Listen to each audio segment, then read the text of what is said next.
Have you ever felt like you're giving everything you have to others, but there's nothing left for yourself?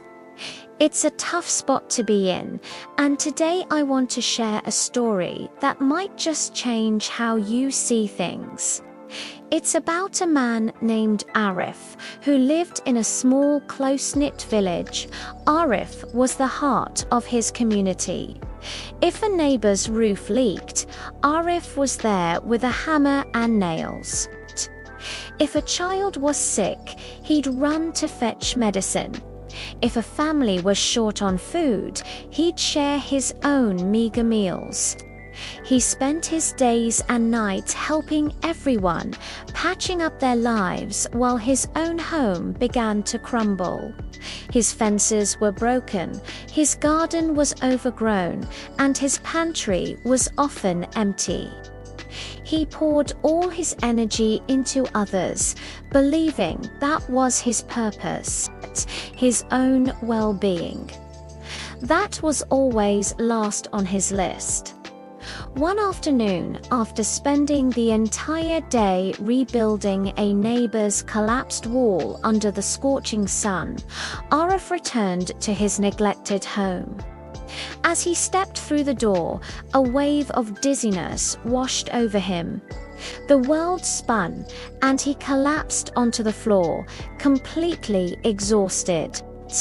He lay there, weak and unable to move, expecting someone he had helped to notice his absence and come looking for him. But hours turned into a long, lonely night. No one came. Not a single knock on the door. It was a painful, chilling realization. In his relentless quest to be everyone's savior, he had completely depleted himself. And now, when he needed help the most, he was utterly alone. The next morning, an old monk passing through the village found Arif still weak on the floor.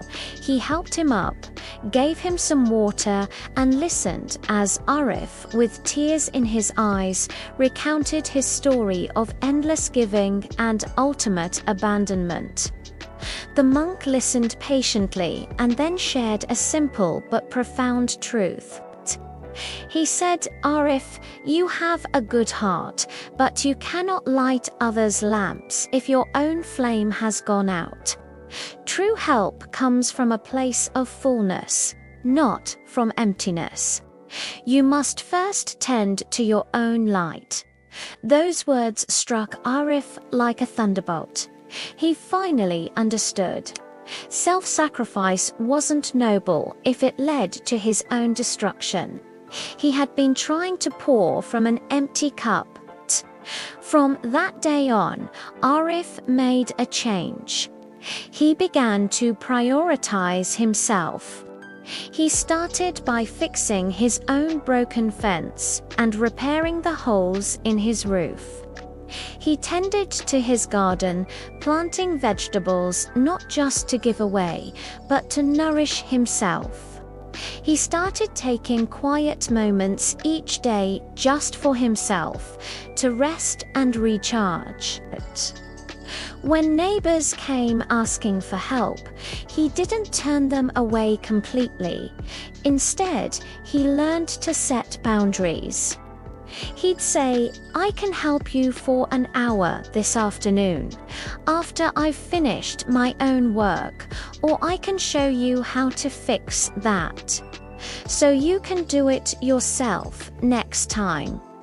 At first, some villagers were confused, even a little resentful. They were used to the old Arif who would drop everything for them.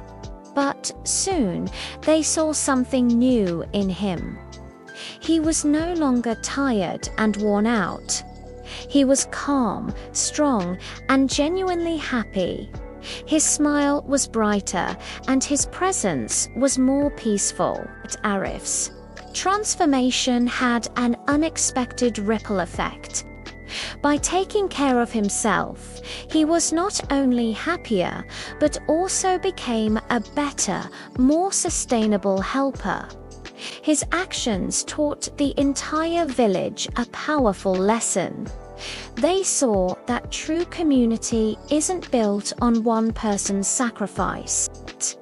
It's built when everyone learns to care for themselves first, so they can then genuinely and joyfully care for each other.